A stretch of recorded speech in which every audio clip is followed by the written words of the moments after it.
6th day of February. Unlad naman yung aking bibidyohan. At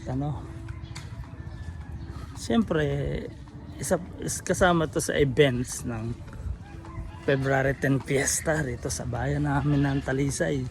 Kaya, tara, nood tayo.